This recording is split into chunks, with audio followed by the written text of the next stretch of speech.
Hello everyone, I hope कि आप सब लोग ठीक होंगे। हमने काफ़ी जैसे वीडियोस बनाए हुए हैं फ्रीलांसिंग के ऊपर और काफ़ी लोग हमसे काफ़ी क्वेश्चन पूछते हैं और जो हमारे वेबिनार होते हैं उसमें भी काफ़ी लोग हमसे क्वेश्चन पूछते हैं। तो आज के वीडियो में हमने जो सबसे ज़्यादा जो मैंने देखा लोग जो पूछ रहे हैं वो मेरी जर्नी में जो मैंने प्रॉब्लम फेस करी जब मैंने फ्रीलांसिंग स्टार्ट करी उसके बारे में लोग पूछते हैं। तो उस टाइम पे मैंने जो सबसे ज़्यादा जो मुझे लगा कि ये प्रॉब्लम मैंने फ़ेस करी उसके ऊपर ही मैंने आज का वीडियो बनाया है।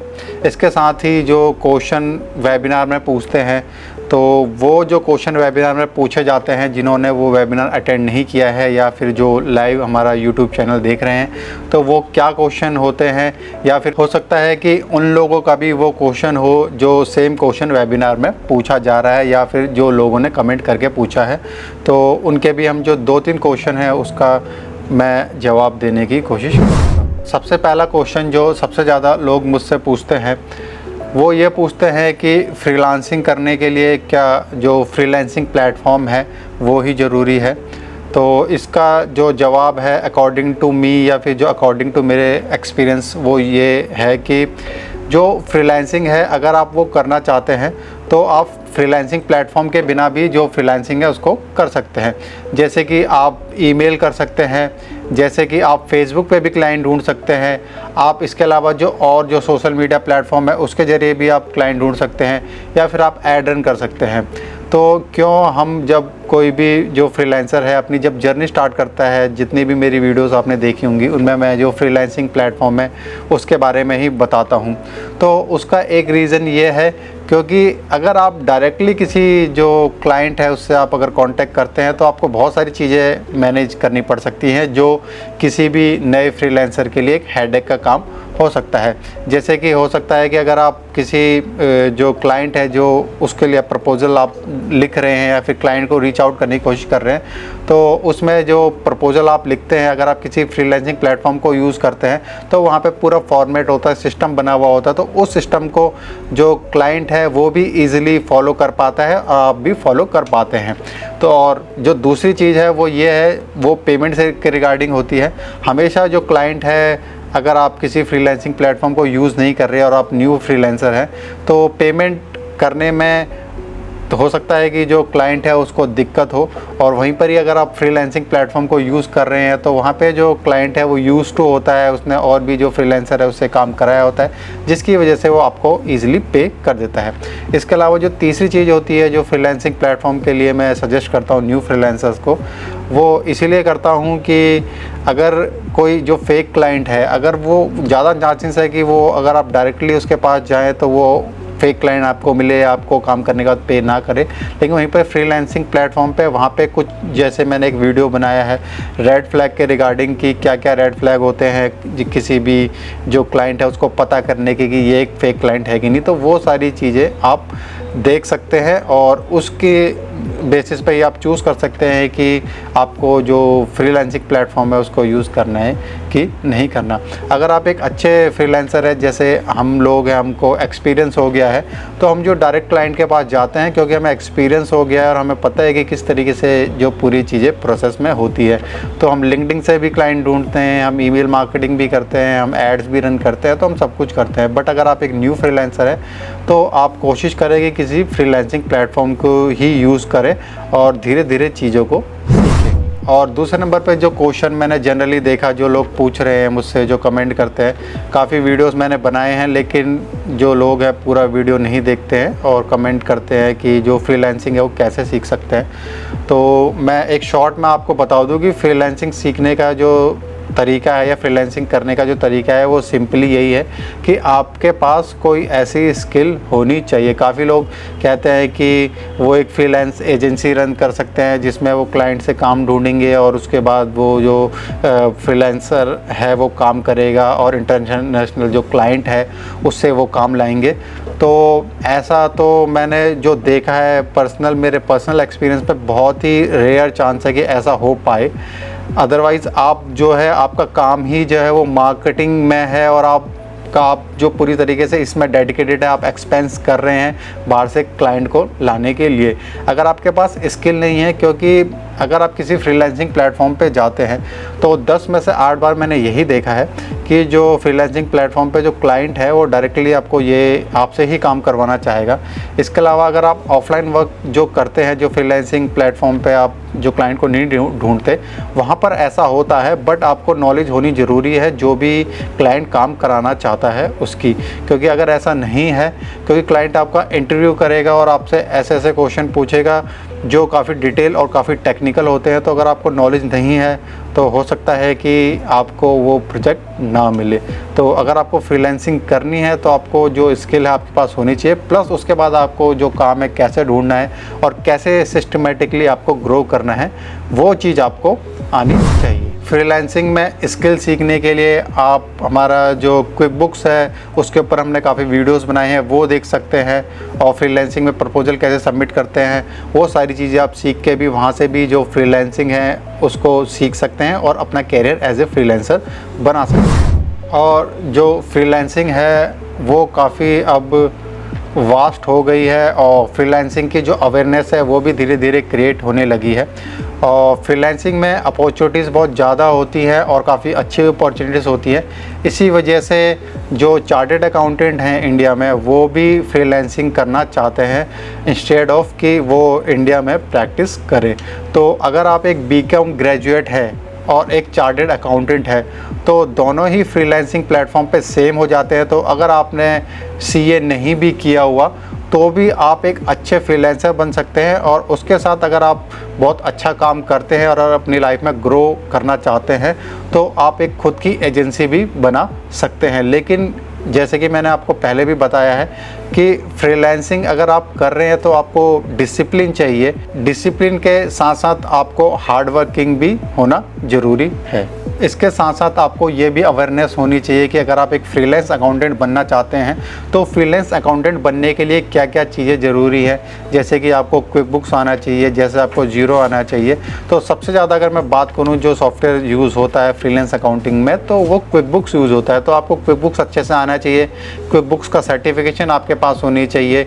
और इसके अलावा जो क्विक बुक्स में कैसे आपको अपॉर्चुनिटीज़ मिलेंगी वो सब आपको पता होना चाहिए। अगर आप क्विक बुक्स सीखना चाहते हैं तो आप हमारी जो चैनल की हमने प्लेलिस्ट बनाई है वहाँ से आप क्विक बुक्स को सीख सकते हैं। इसके अलावा अगर आप क्विक बुक्स की प्रैक्टिस करना चाहते हैं तो हम आपको जो क्विक बुक्स का एक्सेस है वो दे रहे हैं 499 में। और अगर आपके पास क्विक बुक्स का सर्टिफिकेशन है तो आपके एक तो चांसेस इंक्रीज हो जाते हैं, और दूसरा अगर आप किसी आउटसोर्सिंग कंपनी में भी काम करना चाहते हैं तो वहाँ पर भी क्विक बुक्स यूज़ हो रहा होगा तो वहाँ पर भी आप अपना सर्टिफिकेशन दिखा सकते हैं। अगर आप क्विक बुक्स की वेबसाइट से बाय करते हैं तो वो अराउंड आपको 8000 रुपीज़ आपको पे करना पड़ता है। वही हम लोगों की हेल्प करने के लिए सिर्फ 499 में उनको एक्सेस दे रहे हैं। और साथ में जो सीक्वेंस में हमने वीडियोस बनाए हैं वो आप देख सकते हैं और साथ में देखते देखते उनको प्रैक्टिस कर सकते हैं। और इसके अलावा मैं आपको ये भी बता दूँ कि फ्रीलांसिंग के काफ़ी लोग कोर्सेज़ भी करा रहे हैं। तो अगर आप फ्रीलांसिंग का कोर्स करने जाते हैं तो आपको हो सकता है कि 50,000 से 60,000 रुपये पे करने पड़े, और उसमें भी आपको जो क्विक बुक्स है उसका एक्सेस नहीं मिलेगा और आपको ऊपर से अपवर्क, फाइवर या फिर इन सब के बारे में आपको बता दिया जाता है। और वहीं पर ही ये सारी चीज़ें हमने आपके लिए सिर्फ फ्री डाली हुई है। और हमारी कोशिश है कि ज़्यादा से ज़्यादा लोगों को हम सिखा सकें और ज़्यादा से ज़्यादा हम इंडिया से फ्रीलांसर को बना सकें। क्योंकि इंडिया एक ऐसी कंट्री है जो एक मैन पावर कंट्री है जिसके पास मैन पावर बहुत ज़्यादा है। तो उसको जो मैन पावर है उसको कैसे वो फ्रीलांस के जरिए अपनी इनकम में कन्वर्ट कर सकते हैं, तो वही हमारी कोशिश है। और जो तीसरा क्वेश्चन सबसे ज़्यादा जो पूछा गया है वो ये पूछा गया है कि अपवर्क जो है थोड़ा कॉस्टली पड़ता है, तो कैसे वो जो प्रपोज़ल की बिड को डालें या फिर किस तरीके से जो अपनी कॉस्ट को कम कर सकते हैं। तो अगर आप एक न्यू फ्रीलांसर हैं तो आप freelancer.com पे अपना प्रोफाइल बना सकते हैं। freelancer.com पे अगर आप अपना प्रोफाइल बनाते हैं तो वहाँ पे आपको 8 या 9 आपको बिड मिलती हैं। तो वहाँ से आप जो है एक्सपीरियंस ले सकते हैं कि किस तरीके से जो प्रपोज़ल को डाला जाता है। धीरे धीरे आप जो है प्रपोज़ल डालना स्टार्ट करेंगे तो आपको एक्सपीरियंस हो जाएगा कि एक विनिंग प्रपोज़ल कैसे क्रिएट किया जाता है। और साथ में यहाँ पे 8 या 9 जो प्रपोज़ल है वो सफिशेंट होते हैं आपके लिए। और इसके साथ ही जो freelancer.com है वो थोड़ा कम कॉस्टली है अपवर्क के अकॉर्डिंग, बट अपवर्क में ज़्यादा जेन्युइन क्लाइंट होते हैं। तो अगर आप स्टार्ट कर रहे हैं तो freelancer.com से आप स्टार्ट कर सकते हैं। तो चलिए बात करते हैं उन गलतियों के बारे में जो मैंने एज ए फ्रीलांसर स्टार्टिंग में करी और आई होप कि इन गलतियों से आप कुछ सीखेंगे और इन गलतियों को आप रिपीट नहीं करेंगे। तो जो सबसे पहली मेरी गलती थी फ्रीलांसिंग में, वो थी टाइम जोन की गलती। टाइम जोन की गलती में मैं ये गलती कर रहा था क्योंकि मैं इंडियन जो टाइम जोन है उस पर काम कर रहा था। तो मेरी कोशिश रहती थी कि जो भी फ्रीलांस प्रोजेक्ट मुझे मिले वो इंडियन टाइम जोन पे मुझे मिले। तो मैंने इंडियन टाइम जोन पे काफ़ी जो प्रपोज़ल है वो सबमिट किए, बट कोई भी एक्सेप्ट नहीं हुआ।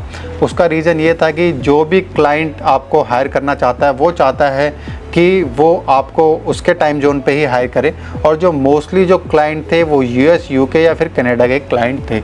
और जो क्लाइंट है उसको पेमेंट या फिर रेट को लेकर ज़्यादा इशू नहीं होता है अगर आप उसके टाइम जोन पे काम कर रहे हैं।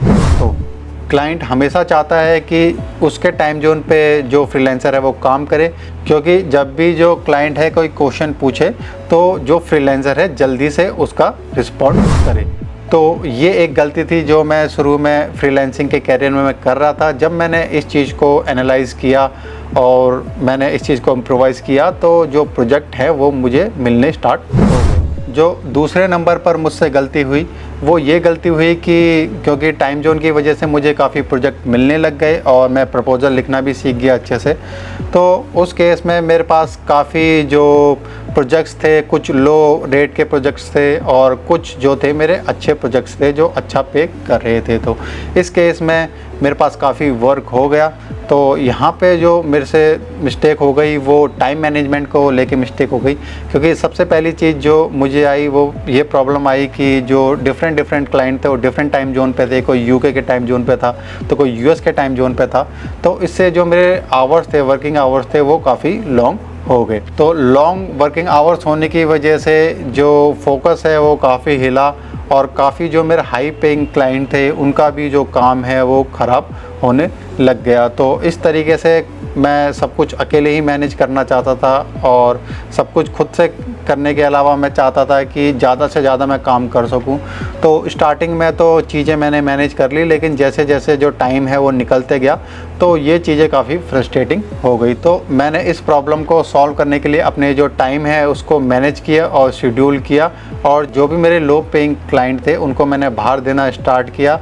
और उसमें मैंने जो क्लाइंट है उसके साथ पहले डिस्कस किया और उससे मैंने जो अपना वर्कलोड है वो कम किया। तीसरे नंबर पे जो मेरे से गलती शुरू में हुई वो हुई कि यूजिंग ए डिफ़ॉल्ट प्रपोज़ल। मैंने जब फ्रीलांसिंग की जर्नी स्टार्ट की तो मैंने एक डिफ़ॉल्ट प्रपोज़ल बनाया और मेरी कोशिश रहती थी कि ज़्यादा से ज़्यादा जो प्रपोज़ल है वो सबमिट करना क्लाइंट के लिए कि कोई ना कोई तो जो मेरा प्रपोज़ल है उसको एक्सेप्ट करेगा। लेकिन ऐसा नहीं होता है। अगर आपने कोई भी प्रपोज़ल लिखा है और आप सेम प्रपोज़ल सारे क्लाइंट के लिए आप करते जा रहे हो तो एक्सेप्ट होने का चांस बहुत ही कम होता है। तो मैंने इस चीज़ को समझा और उसके बाद मैंने जो क्लाइंट है उसकी रिक्वायरमेंट के अकॉर्डिंग अपना जो प्रपोज़ल है वो क्रिएट किए। जैसे कि अगर जो क्लाइंट है उसकी क्विक बुक्स की रिक्वायरमेंट है तो मैंने क्विक बुक्स से रिलेटेड स्क्रीनशॉट अपने प्रपोज़ल में डाले, अपने वर्क सैंपल में डाले, और जो मेरा कवर लेटर होता है उसमें मैंने लिखा कि जो मैं एक QuickBooks certified pro advisor हूँ और मैंने अपना जो अटैच किया प्रो एडवाइज़र का सर्टिफिकेशन। तो इस तरीके की चीज़ें मैंने करी, क्योंकि क्लाइंट हमेशा उसकी प्रॉब्लम का सॉल्यूशन चाहता है, ना कि वो ये देखना चाहता है कि आपको क्या क्या आता है। तो अगर आप क्लाइंट की जो प्रॉब्लम है उसको सॉल्व कर पाते हैं तो ही वो आपको हायर करेगा। और चौथे नंबर पे जो मैंने गलती करी वो ये गलती करी कि टीम बिल्डिंग ना करना, क्योंकि टीम बिल्डिंग नहीं होने की वजह से जो काम थे वो ख़राब हो रहे थे। तो मैंने आखिरी में इस बात को रियलाइज़ करके टीम बिल्डिंग की और ज़्यादा से ज़्यादा अपने पास जो है रिपोर्टिंग वर्क को ही रखा। तो उससे मैं ज़्यादा जो अपने वर्क, जो मेरे हाई पेइंग जो वर्क है उस पर मैं फोकस कर पाया और अपना जो स्ट्रेस है उसको भी रिड्यूस कर पाया। और चौथे नंबर पे है नॉट यूजिंग टीम। तो ये एक बड़ी मिस्टेक थी कि टीम को ना यूज़ करना और काम को आउटसोर्स ना करना, जो कि आपके पास काम बहुत ज़्यादा है।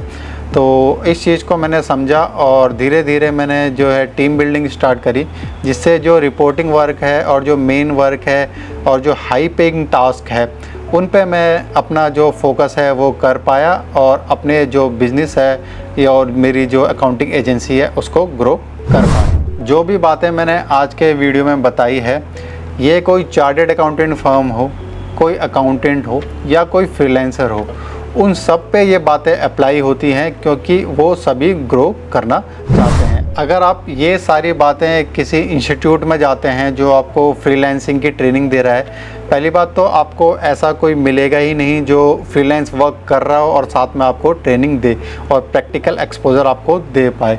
हमें वो प्रैक्टिकल एक्सपीरियंस है, इसलिए लोगों के साथ हम अपना जो प्रैक्टिकल एक्सपीरियंस है वो शेयर कर पाते हैं। तो अगर आप किसी इंस्टीट्यूट में जाते हैं तो वो आपसे 50 to 60,000 चार्ज करते हैं और सेम चीज़ आपको बताते हैं, और वही चीज़ें हमने अपने यूट्यूब चैनल पर डाली हैं। तो प्लीज़ जो भी हमने यूट्यूब चैनल पर वीडियोज़ डाली हैं उन इंस्ट्रक्शंस को प्रॉपरली फॉलो करें। आई होप कि आज का वीडियो आपको इन्फॉर्मेटिव लगा होगा। अगर आपका कोई क्वेश्चन है तो आप नीचे कमेंट बॉक्स में मेंशन कर सकते हैं। तो मिलते हैं अगले वीडियो में, तब तक के लिए धन्यवाद और नमस्कार।